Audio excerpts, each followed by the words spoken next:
Ito ang Broad Streamcast Communicators, ang naiiba at kakaibang plataporma sa digital broadcast.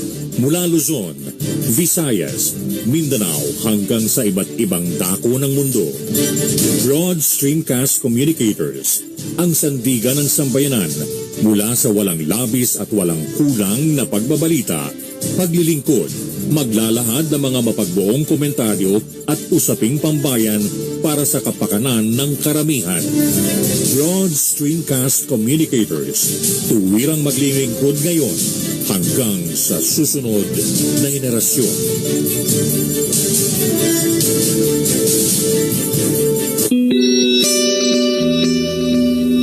Ito ang Broad Streamcast Communicators, ang naiiba at kakaibang plataporma sa digital broadcast. Mula Luzon, Visayas, Mindanao hanggang sa iba't ibang dako ng mundo. Broad Streamcast Communicators, ang sandigan ng sambayanan mula sa walang labis at walang kulang na pagbabalita, paglilingkod, maglalahad ng mga mapagbuong komentaryo at usaping pambayan para sa kapakanan ng karamihan. Broad Streamcast Communicators, tuwirang maglilingkod ngayon hanggang sa susunod na henerasyon.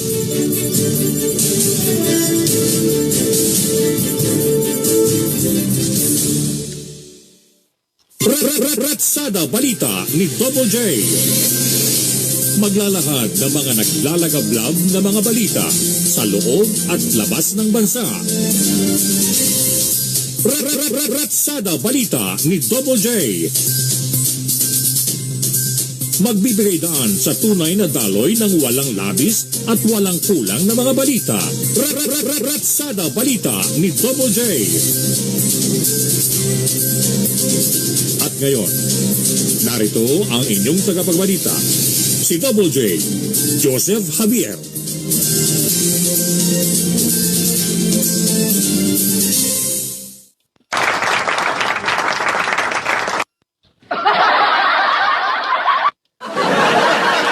Wow, grabe.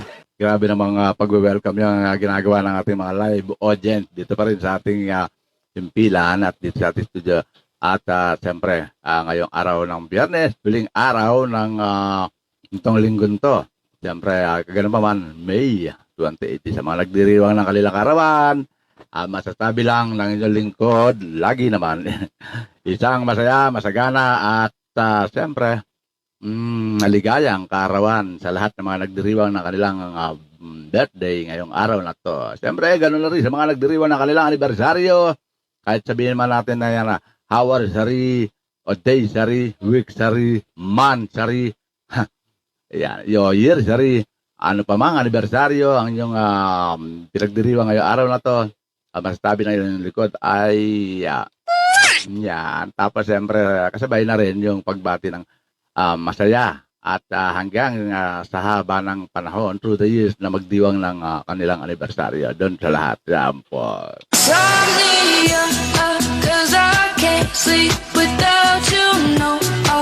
At siyempre, ngayong araw ng Biyernes, ano ba ang menu for Friday? Munggo, no? Munggo. Doon sa mga nagdasagawa ng kanilang mga lunch break ngayong araw na to, sa mga nanananghalian, sa kanilang mga tahanan. Siyempre, usong-usong ngayon talaga, kumbaga in demand na magsasagawa ng breakfast o lunch o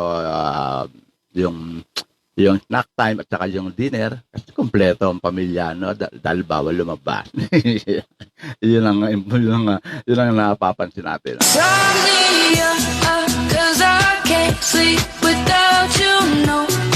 At welcome pa rin po dito sa ating programa Ratsada Balita ni Double J ngayong araw ng Biyernes, May 28 po, sa buwan ng itong kasalukuyang buwan. At ilang araw na lang, tatlong araw na lang, papasok na ang buwan ng June. Di sa mga June bride, congratulations sa inyo sa pagpasok sa masaya pero magulong buhay.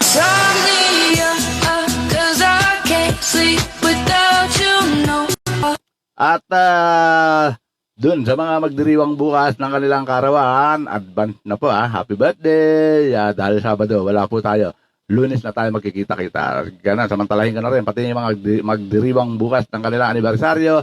Advance happy anniversary po sa lahat at advance happy birthday sa lahat ng mga magdiriwang dito sa ating bansang Pilipinas. Yan, maging sa mga labas ng ating bansa, sa iba't ibang bansa ng mga kapwa natin mga Pilipino. Ayan po, ang pagbati ay mula sa inyong lingkod dito pa rin sa ating sa inyong programang sa ating programa na inyong sinusubaybayan, ang programang Ratsada Balita ni Double J. Siyempre, kagabay pa rin ang ating himpilang Broad Dreamcast Communicator.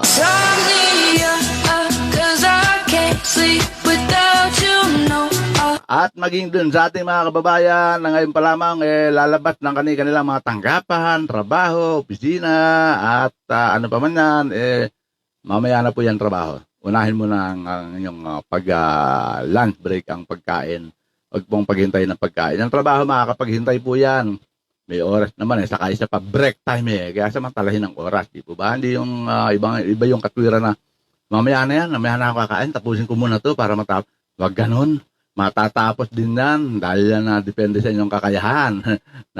Kaya dapat lang na wag ang hindi. Nauunahin ang pagkain po. Yan ang importante para sa ating mga bawat isa. Siyempre, yan ang mas mahalaga pang laban sa COVID.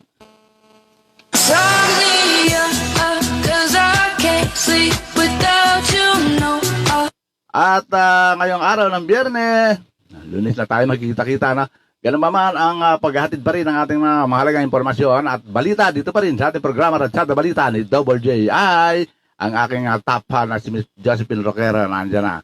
At siyempre din sa iba pang mga ating mga taga-subaybay, masaya at maligaya. Lagi kayong maganda sa tanghali. Woo!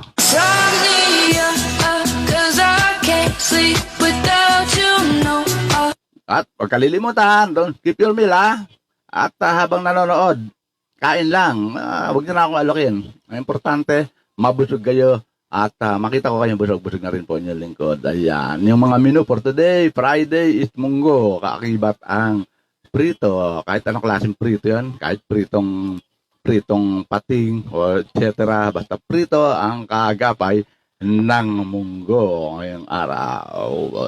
Siyempre, masasabi niyo ng lingkod sa inyo lahat ng kumakain dyan. Yan. At siyempre, oras po sa buong kabulan, ganap ng alas 12 G, ang bilis ng oras, lumipas na agad na 10 minuto. At dito pa rin, pagpapatuloy natin ang paghahatid ng mga mahalagang impormasyon at balita. Siyempre, ang lagay ng panahon sa mga sandaling ito.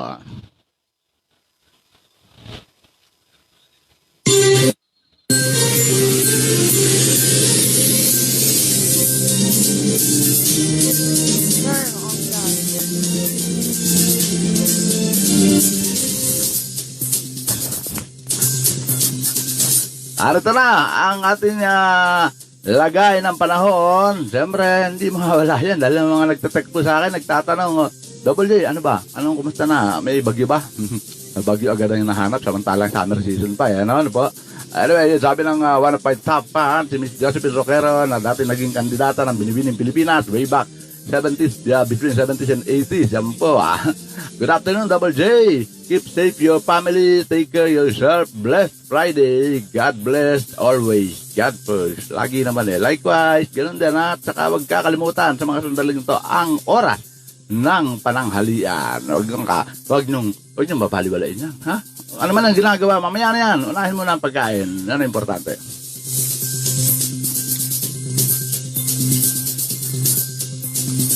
At para sa mga nagtatanong, manlagay ng panahon. Narito na po. Ayan. Meron daw mga, sabi ng Pag-asa, meron daw talaga mga naantabayanan na bagyo. Hindi raw mawala. Pero ngayong buwan ng Mayo, mga LPA lang yung mga binabantayan nila. Ito po, inihayag ng Pag-asa ang bilang ng bagyo na posibleng pumasok sa Philippine Area of Responsibility o PAR sa susunod na buwan ng Hunyo. Ayon kay Pag-asa Weather Specialist Ariel Rojas, base sa forecast ng Climate Monitoring Section, maaring 1 hanggang 3 bagyo ang pumasok dito sa ating bansa sa buwan ng Hunyo. Base naman sa climatological track mula naman sa tinatawag na UPTAC. Kanila po. Yeah.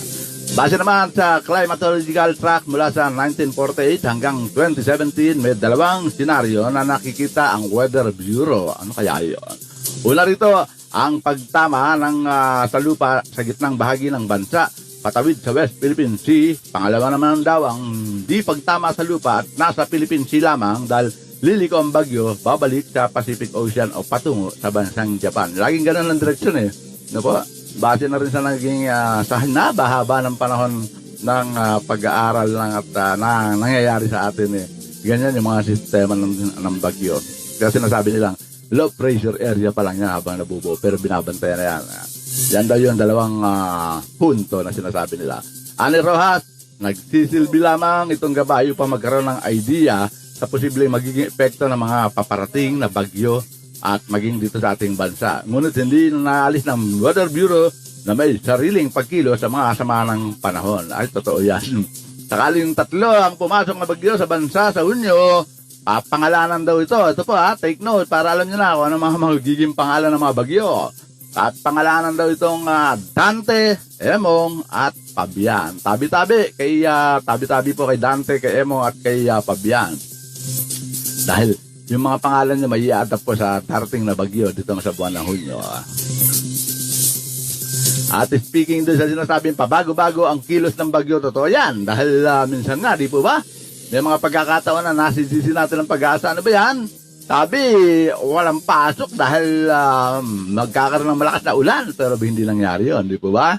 May mga ganang pagkakataon. Sinasabi naman minsan na, ayan na, signal number 2, 3, ganyan. Pero parang hindi mo maramdaman yung signal ng number 3 at number 2. Yun pala dahil yun yung biglang bago ng movement nitong mga bagyo. Kaya walang nakakapag... Ang importante po, monitor nila kung ano at kung gaano kalayo.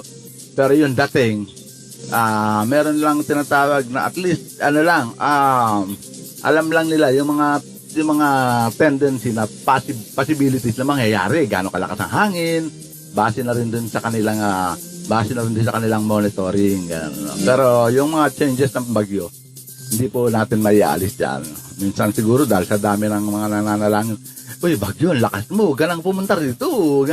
O kaya, huwag ka nang lumapag. May nangyayari pong ganyan. Hindi siya maglalandfall sa ating bansa. Kaya yun yung dalawang binabanggit nga ng Weather Bureau, yun daw ang pagtama sa lupa sa gitnang bahagi ng bansa at patawid sa West Philippine Sea. Yun, una. Pangalawa, ay namang hindi pagtama sa lupa at nasa Philippine Sea lamang ito, pero liliko ang bagyo pabalik sa Pacific Ocean o patungo sa bahagi ng bansang Japan. Yun yung mga nangyayari po talaga. At yan po ang ating lagay ng panahon o weather forecast sa mga sandaling ito hanggang sa mga susunod na araw. Advance na po yun Pero ganun pa man, dahil pa rin po sa umiiral na Intertropical Convergence Zone at itong easterly ang nangingibabaw po na temperatura dito sa ating bansa ay nagmumula sa 41 hanggang 47 Celsius degrees. Ayan po, asahan nyo na yan. Ibig sabihin, alam nyo na kung gaano kainit at ramdam na natin dahil doon sa ibinigay na temperatura mula naman sa Pag-asa. Kahit naman po nasan tayo, basta meron tayong temperature medyo makikita natin kung ano ang init ng panahon o ano ang lamig at ano po bang temperatura ang dinaranas natin. Ayan po. Yan ang mga importanteng update para po sa kabatiran ng ating sambayanan, lalo na sa ating bansang Pilipinas.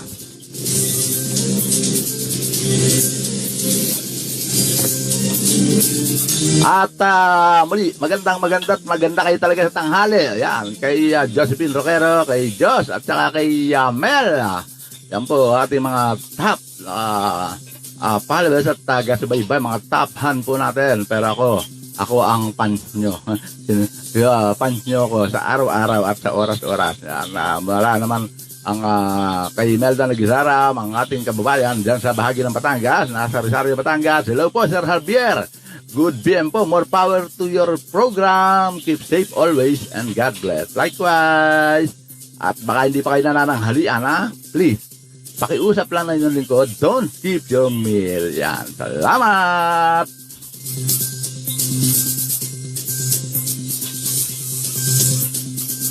At samantala, meron pa tayong matapos niya itong ating lagyan ng panahon at ano man ang temperaturang dinaranas natin ngayon dito sa ating bansang Pilipinas.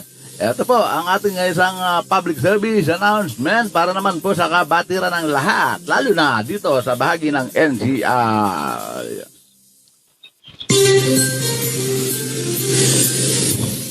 Narito po ang ating public service dahil yung mga nagtatanong, Double J, ano ba yung curfew tuloy pa rin ba? Ba't ganun sa barangay namin iba? May mga kanya-kanya po kasi minsan, lalo na sa bahagi ng Quezon City dahil masyadong strict sila ron dahil maraming lockdown na barangay doon. Kaya depende po ang pagpapatupad nila ron ng tinatawag na curfew hours. Pero in uniform po para sa buong NCR, ito po, nagkasundo ang mga alkalde sa Metro Manila na panatilihin ang pagpapatupad ng curfew hours sa National Capital Region. At sa press briefing, sinabi ni Metropolitan Manila Development Authority MMD Chairman Benhur Abales Jr. na napagdesisyonan ng mga alkalde na huwag munang galawin ang itinakdang curfew hours mula 10 p.m. o alas 10 po ng gabi hanggang alas 4 ng madaling araw. Inirekomendahan niya ng Metro Manila Mayors ang mabagal ngunit siguradong pagbubukas sa negosyo. More businesses activities, taasan ng capacity pero dahan-dahan. Yan ang napag-usapan ng mga alkalde ang naging pahayag ni MMDA Chairman Abalos. At bahala na niya Department of Trade and Industry o DTI at Department of Tourism sa pagdetermina kung ano mga negosyo at aktibidad ang papayagan ng buksan.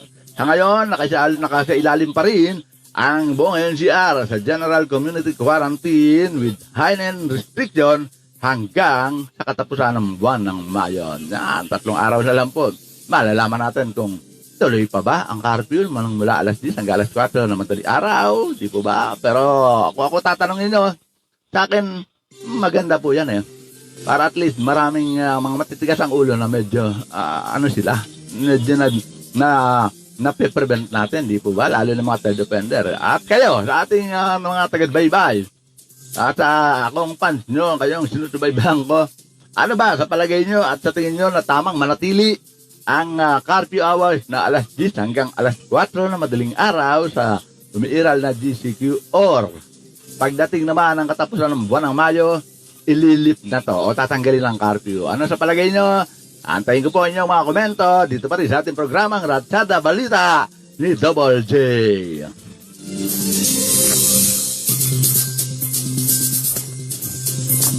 At samantala, bago natin iatid ang mga ulo ng ating mga balita ngayong araw ng Biyernes, ang mga balita na naganap hindi lamang po kahapon, kagabi, kanina hanggang sa mga ngayon, hanggang sa mga oras na to, ang mga balita.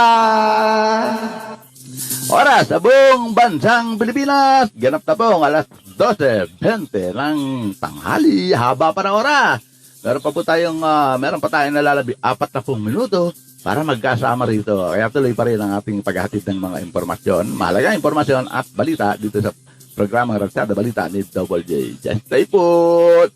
At paalala po ninyo lingkod dyan sa mga kumakain, sa mga oras na ito, nagkasagawa ng kanilang lunch break or whatever. Ito po, huwag kalilimutan ang baso ng tubig ilagay sa harapan ng lamesa sa inyong pagkainan, para maiwasan ang magiging problema. At alam ko na alam nyo kung anong tinutukoy kong problema. Ayan po,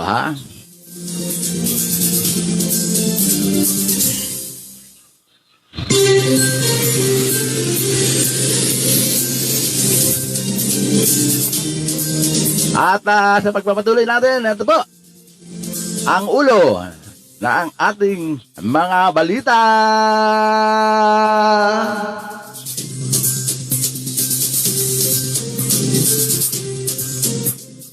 Community transmission ng UK at South African variant laganap sa NCR ayon sa World Health Organization. At least buti UK pa lang, no? Dahil alam na ng ating mga dalubhasa, lalo na mga doktor, ang ating mga scientist kung ano yung karakteristik nitong UK at itong South African. Wag lang sumama yung yung Indian variant, no? Para okay na po yan. At batas, ganun pa man, sinabi nga ng World Health Organization na yan daw talaga ang nagiging dahilan ng community transmission. Naniniwala ang representative, mamaya po, ihatid natin ang balita na yan. Ulo lang muna po,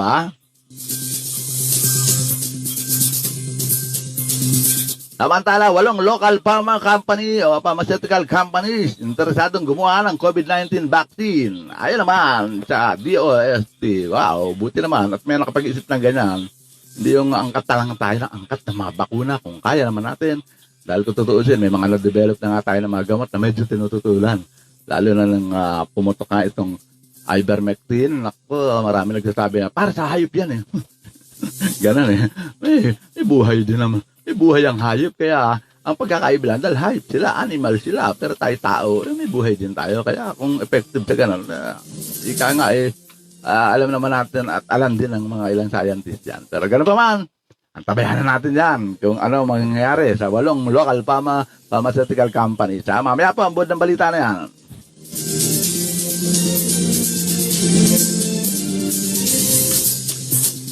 At sabi ni Melda Nagzaran sa kanyang komento, at tama lang po yan, Sir Javier, kasi maraming mga pasaway. O, kita nyo na? Marami ayon sa atin na kaya ipagpatuloy pa rin, manatili ang curfew hours na 10 p.m. hanggang 4 a.m.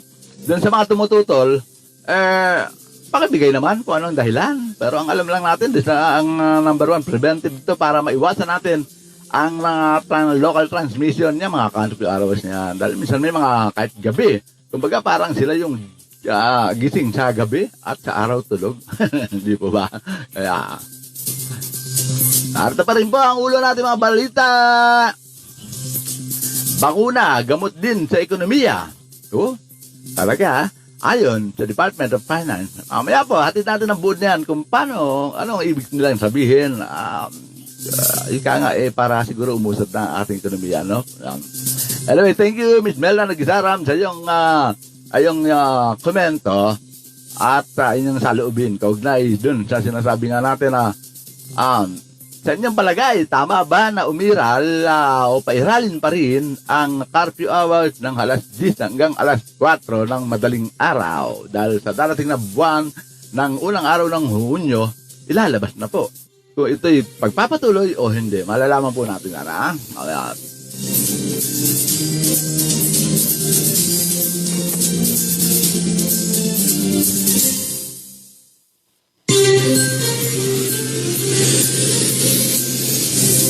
Ayan. At anyway, ayan at naka-add si Miss Josephine at Miss Melda, naka-add kayo, ha? Just in case gusto nyo meron akong mga gustong itanong at meron kayong pwede tayo magkaroon ng interaction dito sa ating programa, pindutin nyo lang yung inyong camera at presto. Magkakaroon na tayo ng interaction, ha? Lalo na sa inyong mga kinalalagyan, ano na ba ang inyong masasabi at makakunan ko rin kayo ng pahayag kaugnay sa mga pabago-bago at lalo na sa pagbabakuna. Pero gano'n pa man, tuloy pa rin ang ating pag-ihatid ng mga ulo ng balita. Ekonomiya, babalik daw kapag marami nang nabakunahan. Ayon sa Bangko Sentral ng Pilipinas. Dahilan siguro kung bakit, ano? Kaya marami sa atin ang talagang pinipilit na ini-encourage ng mamamayan na magpabakuna. And at the same time, hindi lang po yan, ha? Para sa inyong kabatiran, marami po ngayon ang mga gumagawa ng gimmick. Katulad ng siyudad ng Las Piñas, nagpaparapol sila ng house and lot para lang sa mga magpapabakuna na kanilang mga constituent. Isipin nyo, ha? Lahat ng mga nakaristo na nagpabakuna, may chance na manalo ng house and lot. Sige na, gagrab ko na yan. Pag halimbawa ako, taga Las Piñas ako, sige, pabakuna na ako. Pabakuna ako sa kabila, unang registration ko, tak, sige. Tapos pangalawa, sa kabila, at least 2 registration ko, di ba ba? At hindi lang yan. Ang lungsod naman ng Muntinlupa ay magbibigay daw ng premyo na baka at bigas dyan sa mga kanilang mga constituent na mapapasama sa raffle dun sa mga naparisto na nagpabakuna. At lalo-lalo na dun sa mga hindi pa nagpapabakuna, kung gusto nyo manalo ng baka at ng bigas, pabakuna na kayo, paristo na kayo. Kung gusto nyo naman ng house and lot, lipat kayo ng siyudad ng Las Piñas. Di ba? Kanya-kanyang gimmick lang po yan. At meron nga, di ba, pumutok na rin sa ibang bansa na yung nagpapabakuna. Encourage nila na sa lottery na merong at least yung mananalo doon sa loto. At lahat ng mga nakarehistro, is kasama din sa kung sino man naman na pwedeng mangyaring hati-hati. Ayan. Marami magpapabakuna na. Kanya-kanya talaga mga gimmick eh. Ano po? Anyway, tuloy pa rin ang ating paghatid ng mga ulo ng mga balita. Tawag tayo sa speaking of bakuna pa rin. Ito po, express lane sa mga vaccination site nararapat. Ayan naman sa MMC.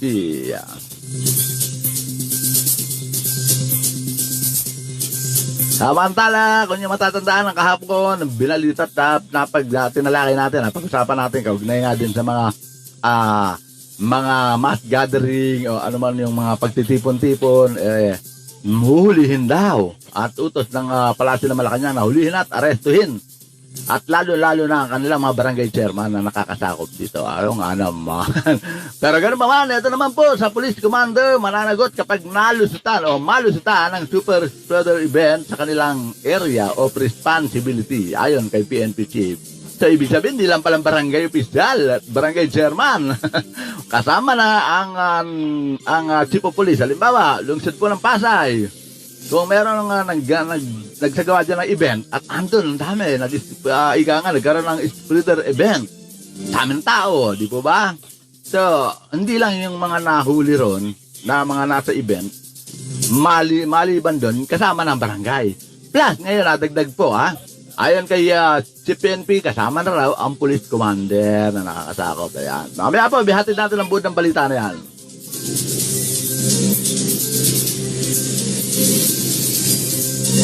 At samantala, sa usapin naman ng ating mga paglilipad ng ito po, international flight patungong Mactan, Cebu Airport.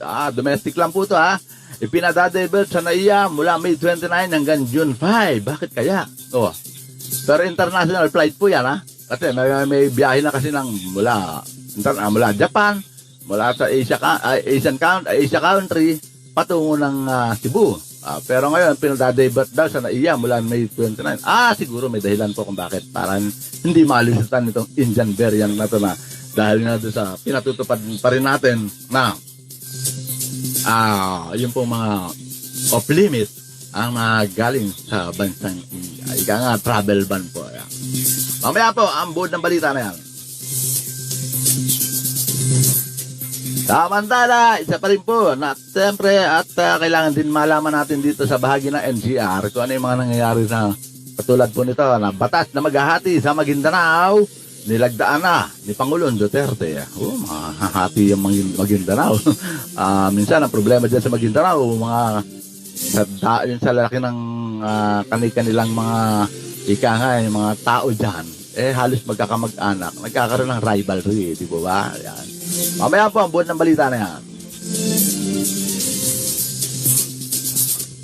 Samantala, alam ko na ako'y naniniwala na hindi lingid sa inyong kalaman ang kaugnay dito sa mga SK na yan. Kung bakit meron pa, marami nagsasabi na dapat abolish na yan. Pero gano'n pa man, ito po, panukala para sa pagpapalakas ng Sangguniang Kabataan Act lumusot sa Senado o ibig sabihin sangayon ng Senado ay pagpatuloy pa rin yan.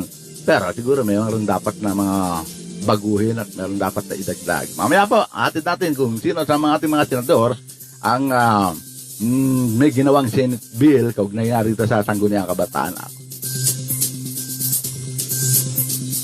Samantala, sa lungsod naman ng Pasig, malusog na Batang Pasigenyo program inilunsad sa nasabing siyudad. Mamaya po, at binibigyan nila ng ganun ka-importansya mga kabataan. After all, nakakulong lang sa bahay sa mga yan. Di ba? At yan po ang mga ulo ng ating mga balita ngayon pong araw ng Biyernes. At samantala, paghatid po ng mga buod ng mga balita na inyong narinig para sa mga ulo ng balita. Mga balita na naganap kahapon, kagabi, hanggang kanina at hanggang sa mga oras na ito na balita.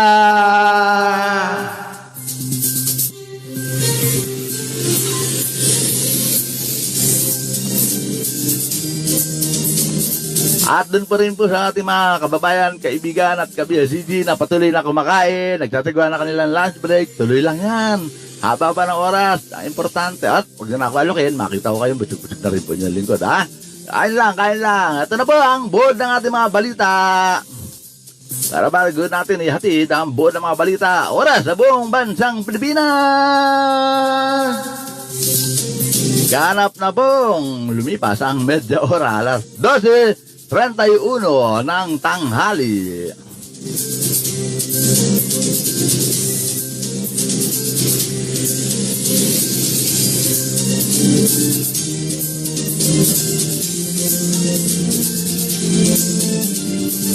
Ambod po ng mga balita, yung sinasabi ko kanina na community transmission ng UK at South African variant. Laganap daw dito sa NCR. At naniniwala ang representative ng World Health Organization sa bansa na merong community transmission ng UK at South Africa variant ng COVID-19 sa National Capital Region at kabilang na ang plus bubble. Ibig sabihin, andyan po yung kasama niya sa yung plus bubble na yan, ang Rizal, Laguna, Cavite at Bulacan. Yan po yan po yung apat na bumubuo na nakapaligid sa NCR. Ayan po, tayo kay Dr. Rabindra Abiyanji, ang World Health Organization representative ng bansa, na malaki ang ebidensya na merong community transmission dahil sa nasabing bilang ng kaso. At sa ibang lugar naman ng bansa ay hindi anya may kakaila na merong community level transmission ng B117 at B1351 variant. Nagkaroon na niya ng problema sa kahinaan ng contact tracing kaya tumaas ang kaso ng COVID-19. Pwedeng totoo pong gano'n ang isa sa mga dahilan. No?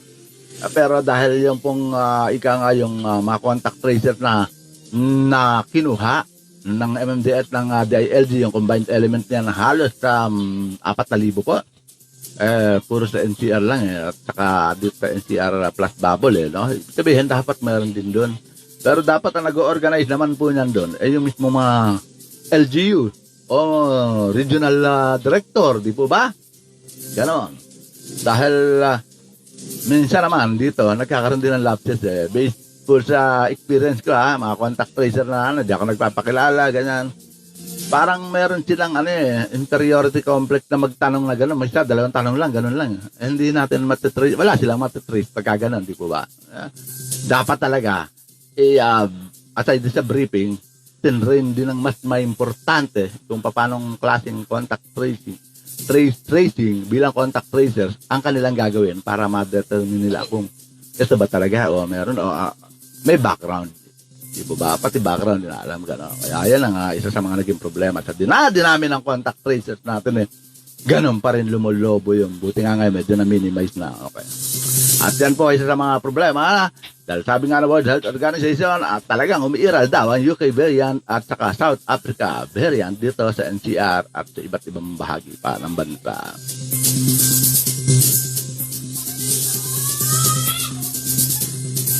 Samantala, umabot na po sa 8 Umabot na sa 8 ang bilang ng lokal na kumpanya na nagpapahayag ng interes na gumawa ng bakuna kontra COVID-19. Mabuti naman. Naisip nila yan. Ika nga hindi yung puro pagbebenta lang ng dapat sila. Ika nga, kung kaya ng ibang bansa bilang mga pharmaceutical, kaya rin yan dito. Kanya-kanyang talent at galing din yan. At sinabi ni Department of Science Technology Undersecretary for Research and Development Rowena Guevara, 2 sa mga kumpanya agresibo sa kanilang kagustuhan na makagawa ng bakuna. Una nang nabanggit ni Guevara na maaaring sa pagtatapos ng susunod na taon ay 2 sa 8 kumpanya ang tapos na sa kanilang COVID-19 vaccine sa pamagitan ng tinatawag na fill and finish vaccine manufacturing arrangement. Yan po Anya, ang 6 na iba pang kumpanya ay una na rin na nagpahayag ng kanilang interes matapos ang kanilang pakikipag-usap sa pribadong sektor noon pang nakarang taon. Ibinahagi ni Guevara na ang isa sa mga kumpanya ay partner na ng isang Chinese vaccine. Parang sinasabi yung gumawa ng Sinovac, sa yung Covax, po. Tingin ko lang po kasi unang-una wala namang binanggit dito basta isang Chinese vaccine manufacturer ang partner. So, yan. Samantalang isang kumpanya naman ay may koneksyon sa isang Germany-based vaccine developer. Yun yung gumawa ng Sputnik 5. What? Ano gano'n? Ayan, antay-bayanan po natin yan kung ano magiging resulta ng kanilang isasagawa o gagawin Philippine-made. Dahil dito po ginawa Philippine-made vaccine. Ang bakuna ng bansang Pilipinas! At tabayaran po natin yan. At speaking pa rin po sa ating mga bakuna, para nalalaman nyo naman yung mga impormasyon, hindi po yung mga binibigay ko sa inyo na ilan na nabakunahan, ano na nabakuna. Ito po, para sa ikuibutan, nalalaman nyo kung ano pa yung mga ibang sidelight, ugnay pa rin sa bakuna. Ito ba, bakuna raw bakuna raw ang gamot sa ekonomiya, sabi ng Department of Finance. Tignan natin. Inaasahan ni Finance Secretary Carlos Dominguez III na sisigla ang ekonomiya ng bansa ngayong kalawang bahagi ng taon. Bunsod na rin ang pagbaba ng bilang ng mga naitatalang kaso ng COVID-19. Ayon pa kay Dominguez, malaking dahilan din ang kinakasang vaccination rollout ng pamahalaan dahil kapag natupad ng vaccine manufacturers ang kanilang pangako, bukod sa 70 million Filipino adult na balak bakunahan, maaring mabigyan na rin ng proteksyon sa sakit ang 15 o 15 milyong kabataang Pilipino. Oo nga naman kasi, ayun ang pinariority, di po ba? Lalo na yung mga ating mga matatanda. Dahil, kumbaga, nakikita naman lang natin ng ilang mga eksperto. Sa mga matatanda, andyan yung risk. Pero sa mga kabataan, dahil malakas ang mga immunity niyan, kaya kayang, ano pa yan, dahil bata pa, di po ba? Sariwa-sariwa. Kaya medyo late. Pero ganun pa man, hindi pwedeng hindi bibigyan ng bakuna. Para ika nga yan ang tinatawag na silyado ka na, di po ba? Yeah. At there is good news on the horizon. However, in the second quarter of this year, we expect to begin growing our economy again. At we see that the second wave of infection that started at the end of March has subsidized dramatically. We hope that this will be the last surge, sabi pa ni Department of Finance Secretary Dominguez. Hanggang sabi ko talagang, putulin na. Tuldo ka na. Second wave lang. Wala na. At yung sinasabi niya na, magiging bakuna raw ang talagang gamot para sa ating ekonomiya. Dagdag pa ni Dominguez, sinimula na rin ang mga negosasyon para sa booster shot ng COVID-19 vaccine, kaya tiwala siya na matatapos na ang pandemya sa pinakamabilis na panahon. Anya, umaasa ang gobyerno sa mga maliliit na negosyo para muling sumigla ang ekonomiya ng bansa at madagdagan pa ang may trabaho. Ayan, totoo po yan. At yun pala, ibig sabihin nitong si Department of Finance Secretary Dominguez na yung parang ekonomiya, siyempre, mga business sector, lalo na yung mga nagtatrabaho, bakunahan ng bakunahan. Ayan. Kaya lang, dapat pa rin na magpalabas pa rin ng information drive campaign ang pamahalaan para naiintindihan talaga ng mga mamamayan. Dahil ibang mga mamamayan natin na umasa na lang dun sa mga naging resulta ng mga unang binakunahan, dun sila dumepende. Yan po ang isang malinaw at totoo sa mga nangyayari hanggang sa mga sandali ito. Correct nyo ako kung mali ako, pero para sa akin, ano po ang masasabi nyo sa bagay na yan, di po ba? Diyan dumepende dahil wala naman talagang kahit na sino mga mamamayan natin ang nakausap ko na tinatanong ko, papabakuna ba kayo? Bahala na kasi wala naman, di naman natin sigurado kung ano kasi yun ang problema. Hindi nila nabigyan ng isang maganda at malinaw na impormasyon na ika nga tatanim sa isipan ng bawat mamamayan kung ano ba talaga ang magiging benepisyo nito nasabing bakuna. Speaking of bakuna, marami naman talagang naging mula sa mga bata, mga binabakunahan talagang very effective naman po, di po ba? Nangyari lang na dahil lang doon sa bakuna ng vaccine na yan, ika nga, yun po. Kaya nagkaroon tuloy dyan ng at least agam-agam ang ating mga mamamayan dahil doon sa pangyayari na yon. But basically, dahil sa wala nga natutuklasang gamot laban sa COVID, kaya ito, bakuna lang yung nag-aalangan pa rin ng mamamayan dahil nga doon sa mga naging epekto, particularly in 3 to 4% lang in different country na merong mga side effects, di ba? Dahil hindi naman natin, alam naman natin na hindi naman pare-parehas ang immunity system ng bawat isang tao. Kaya yung mga nagkakaroon ng mga tayo ng severe side effect dun po sa bahagi ng mga, lalo na western country na malamig ang panahon. Dahil tayo, matibay tayo Dahil we are born in the tropical country. Sanay tayo sa init, sanay tayo sa lamig. Kaya ganun kalakas ang immunity system natin. Diba? At tuloy pa rin po ating mga balita. At speaking of yung sinasabing yung combined element ng mga pagpapabakuna at para naman sa sistema ng ating ekonomiya, para umangat ulit, bumalik sa dati, normal, kailangan talaga ng tulong-tulong. Kaakibat na rin yung sila Juan, di po ba? Pero yun nga, ayun nga sa Bangko Sentral ng Pilipinas, ito raw po, magkakaroon ng panunumbalik sa ekonomiya ang isinatagawang pagbabakuna ng gobyerno laban sa COVID-19.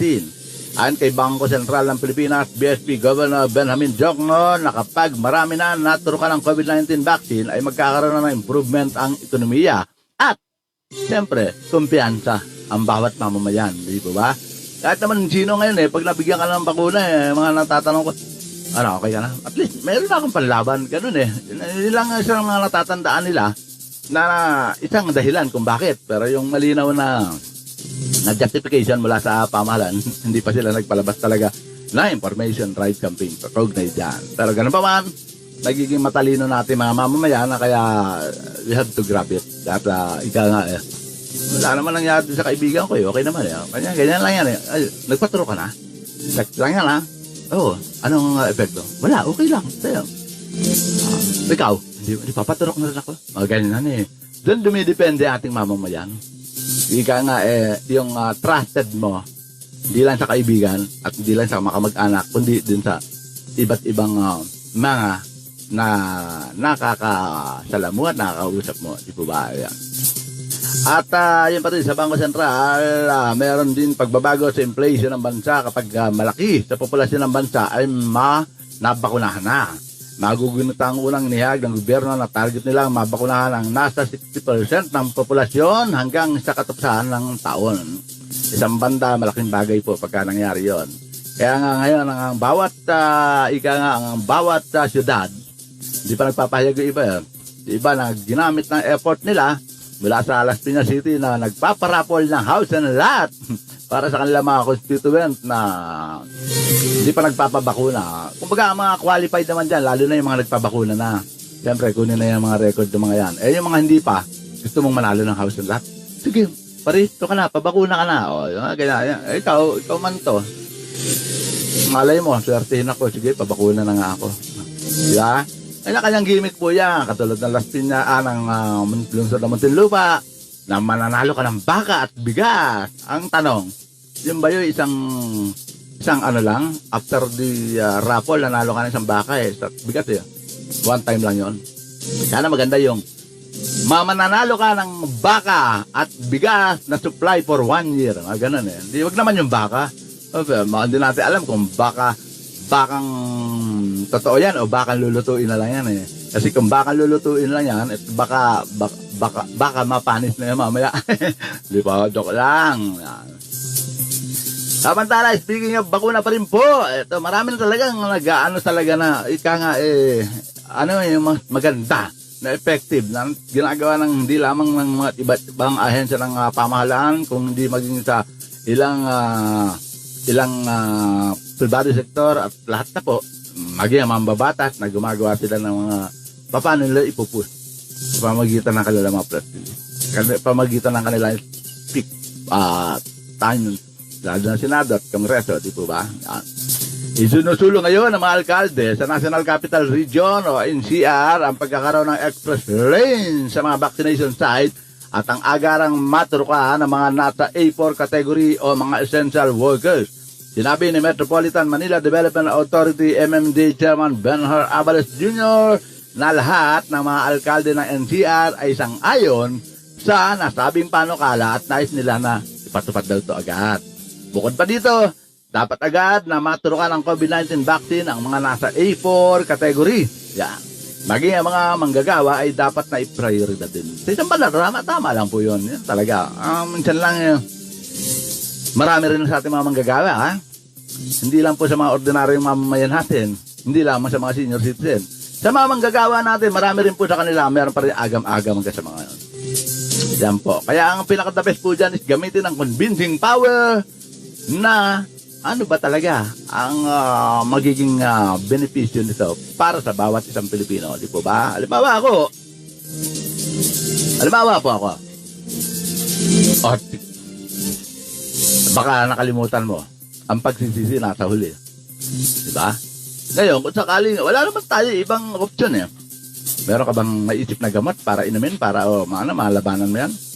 Ngayon, kung at least umabot na sa mga 30% o 40% na ng mga mamayan natin, ginrab na yan, bakit hindi mo rin gawin? Baka mamaya kung kailan wala nang bakuna, saka ka maghahabol. Basta nasa magandang paliwanag lang yan, di po ba? Ika nga wala naman tayo ibang option eh. Okay, sige sabi, huwag na lang. Baka pag dumating na yung oras na, ayun pala, very effective pala, saka ka maghahabol. Wala na. Diba? Otherwise, bibili ka.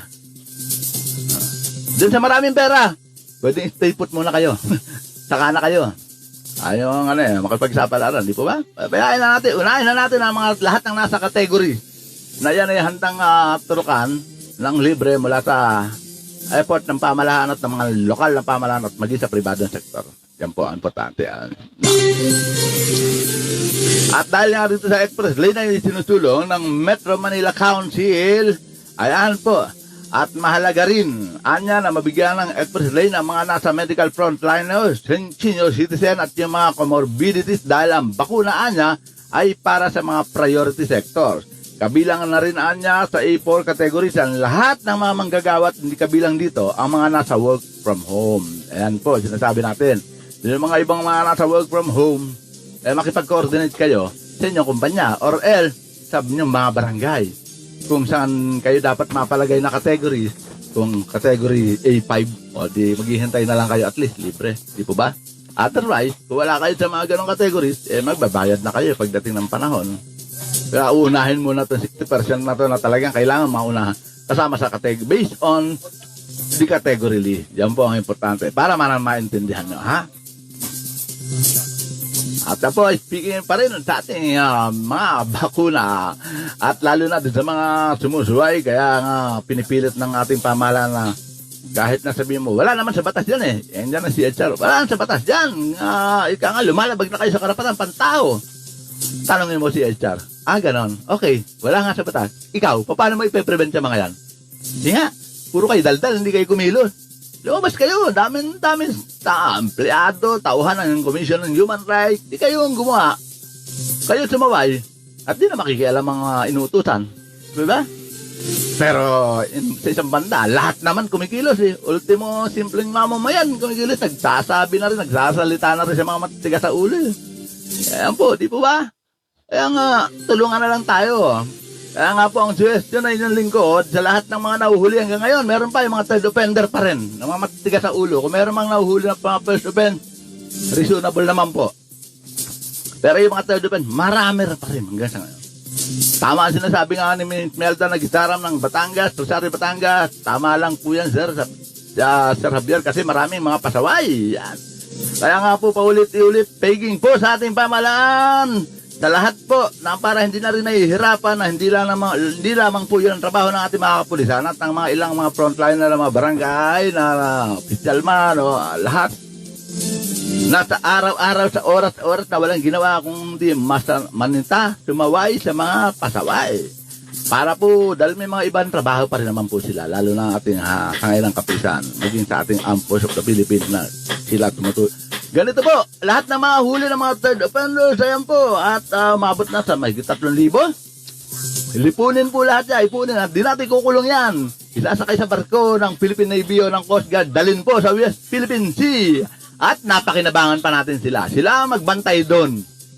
At tingnan natin kung ano ang tapang at lakas ng loob ng mga Chinese pag nakita na ito yung mga Pilipino na gano'n, di po ba? At least, napakinabangan natin itong mga pasaway na to. Yan po ang pinakamaganda para sa akin, pinakamaganda. Lahat yan, hindi natin sila ikukulong. Hindi tayo lumabag sa karapatan nila. Pero, bibigyan natin sila ng trabaho. Dadalhin sila sa West Philippine Sea at sila magbabantay doon. At the same time, in fairness naman, doon sa ating mga kababayan na dinala ron, bibigyan naman ng incentive yan dahil nagbabantay sila ron. Di po ba? Ayan po. At sana matupad ang wish natin na yan na sa ganun lahat ng mga matitigas ang ulo is lumambot naman ang kanilang mga ulo. At ito po, sanay ng ating Philippine National Police, tiniyak ni PNP Chief General Guillermo Lazar na mananagot ang mga police station commander kapag may mga super spreader event na mangyayari sa kanilang mga area of responsibility. Arestuhin din ng PNP ang mga opisyal ng barangay na siya pang nangunguna sa paglabag sa minimum health and safety protocol. Dapat lang managot ang mga lokal na opisyal tulad ng mga kagawad, barangay captain dahil sa pagbabaliwala sa health protocol para labanan ng ating kinahaharap na COVID-19. Ayon kay PNP Chief General Elizar, nadidismaya siya sa tulad ng Pangulo dahil ang mga tao at opisyal ng barangay na dapat sanang nangungunang sumunod sa batas ay siya pang numero 1 lumalabag dito. Siniguro naman ng PNP Chief ang due process sa mga maimbitahan na lokal na opisyal. Kinalampag din ni Lazar ang lahat ng mga police commander sa buong bansa na bantayan ang kanilang area of responsibility dahil tiyak na mananagot ang mga ito kapag napatunayan sila ay nagpabaya. Ayan po, malinaw ha? Nung nitong nakaraang araw, ang aarestuhin ay yung mga nagsasagawa ng mga event, ganyan, pagsitipon-tipon ng mamayan at maging ang barangay. Dahil parang wala lang sa kanya. Pero ngayon, kasama na rin po ang police commander na nakakasakot sa mga lugar na yan. Pati sila. Dapat naman kasi kung hindi kaya ng barangay, ano ginagawa ng police? Sasabi ng police, hindi, pambarangay yan eh. Hindi nga ginagawa pala ng barangay eh. Diba? O, kung ayaw nung gumanap sa inyong mga tungkulin, sama-sama na kayo dyan. Yan po, malinaw dyan ha, sa inilabas ni PNP Chief General Police General Guillermo Elizar.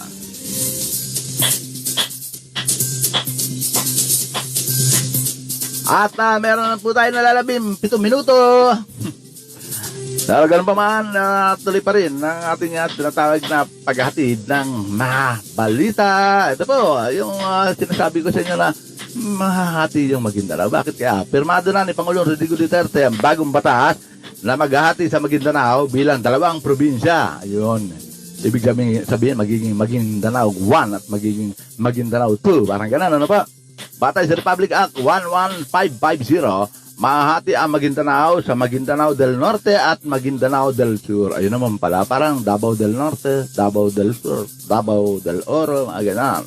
Sakop ng Maguindanao del Norte ang Barilla, Buldon, Dato Villa, Sinsuat, Dato Odin Sinsuat, Kabuntalaan, Matanog, Northern Kabuntalaan, parang North UPI, Sultan Kudarat, Sultan Matsura at Talitay. Sakop naman ang Maguindanao del Sur ang Ampatuan. Speaking of Ampatuan, ako. Buluan, Dato Abdullah Sangki, Dato Anggal Magtimbang, Dato Hopper Ampatuan, Dato Montawal, Dato Paglas, Dato Piyang, Dato Salibu, Dato Saudi Ampatuan, Dato Unsay, General Salipada, Kay Pindatun, Gingulongan, Mamasapano, Mangudadato, Mamasapano, naalala ko yun po, SAP 44.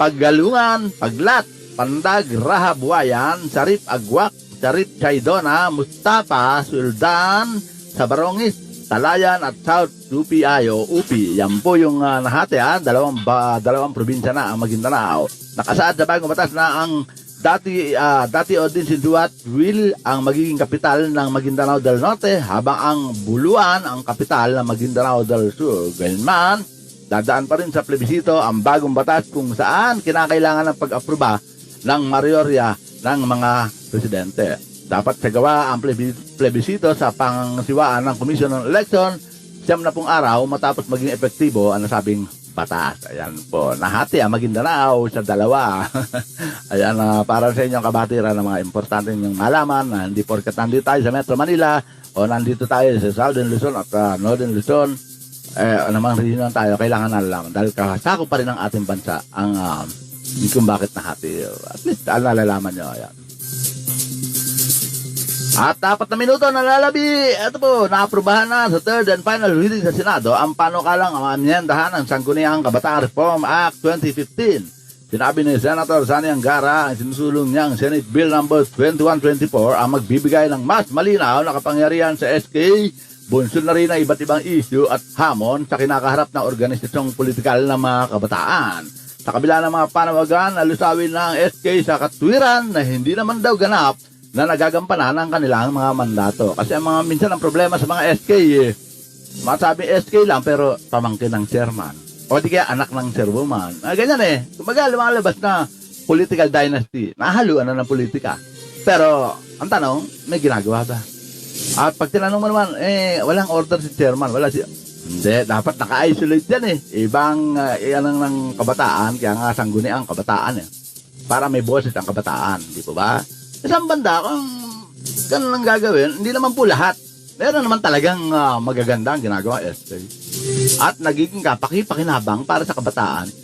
At hindi nahihirapan ang nasabi mga chairman o chairwoman sa pag-establish ng mga kabataan. Na kung minsan, sa isang barangay, sa isang kagawad, siyang may hawak ng committee na sport, di po ba? So, kabataan na yan. Yan, mga ganyan. Pero dahil may SK, yan, ina-isolate na yan. Yan naman talagang dapat na role, di po ba? At isa sa mga nilalaman ng panukala ng namumuno sa Senate Committee on Youth ang pagbibigay ng monthly honoraria sa mga miyembro ng SK. Gayon din sa SK Secretary at Treasurer at ito'y hanggang sa 25% lang ng kanilang pondo para hindi maapekto ng kanilang mga programa at proyekto. Kabilang din sa mga maaaring paggamitan ng SK Fund ay student stipend, pagkain, book and transportation allowance, sport and wellness project, skill training at summer employment, gayon din ang cash for work para sa mga kabataan, on-the-job training at livelihood assistance. Isinamar pa rin ni Angara sa kanyang Senate bill na magkaroon ng exemption ng SK official sa pagkuha ng National Service Training Program at bibigyan na rin sila ng civil service eligibility kapag natapos nila ang kanilang termino. Ang laking benepisyo para sa mga SK na nagtatrabaho naman po. Kinakailangan din na magtalaga SK official sa Luzon, Visayas at Mindanao ng kanilang magiging kinatawan sa National Advisory Council ng National Youth Commission. Tama lang yan. At least magkakaroon na talaga ng boses totally ang mga kabataan dahil sa pamamagitan ng yung National Youth Commission. Yan po. At yan po ang ating mga naging kalipunan ng mga balita ngayong araw ng Biyernes. Dito pa rin po sa ating programang Ratsyada Balita ni Double J sa pamamagitan pa rin ng ating himpilang Broad Streamcast Communicator. At yan po. Ang laging iniiwan ng inyong lingkod, siyempre, para po sa lahat. At hindi naman para sa kung kanina man at para sa interest na iba. Para po sa atin lahat. Tandaan po natin. At, eto lang po. God is always on our side. Wala po siya sa harapan at lalo wala sa ating likuran. Lagi siyang nasa tabi natin. Kaya anuman pong problema ang ating kinakaharap, kung kaya natin lutasin, mas natutuwa ang ating Panginoon. Pero kung itatawag natin sa Kanya na kaya naman natin gawin, mas siguro sasama ang loob ng Panginoon. Ba yan? Binuhay kita sa mundo ito para magampanan mo ng tama ang buhay mo. Meron direksyon. Pero, di ba? Pero ganun pa man, kung kaya natin, gampanan natin. Resolve natin. Pero kung talagang totally hopeless na at wala talagang, tingnan nyo, hopeless ka na, tsaka ka tumawag sa Kanya. Hindi ka pababayaan yan. Yan po ang napaka-importante. At lalo na ang pagsunod sa health protocol sa mga panahon na to, bilang paglaban natin sa last one. Yan pong muling panawagan natin sa ating pamalaan, lahat ng mga third offender na mga talagang mapasaway, gano'n karami, baka dumami pa yan. Yan po ang maganda magagawa natin. Dali natin sa West Philippine Sea at bigyan naman sila ng initiative doon. At least doon nagbabantay pa sila. Kahit di sila mag-face mask doon, bahala sila. Importante, hindi tayo lumabag sa sinasabi ng Commission on Human Rights na paglabag na sa karapatang pantao yan. Hindi yung pwede kulong yan. O kaya nga hindi ko kulong dadali na ron. Yan lang po. At muli po, sa darating ng Lunes, magkarinigan, magkapanoraan tayo at magkapalitan ng ating mga kuro-kuro opinion. At siyempre, gano'n na rin sa ating muling pagkasama. Muli ang inyong lingkod, hindi po nagpapaalam, kundi pang samantala lang po to, ngayon lang po to, na magpapaalam. Muli, ang pasasalamat sa lahat ng sumabaybay sa ating programa Ratsyada Balita ni Double J, kay Josephine Roquera, kay Melda Nagisaram, at iba pa po na nandiyan kanina pa. Hindi naman mga watching lang. Maraming salamat sa inyo. At Happy Friday.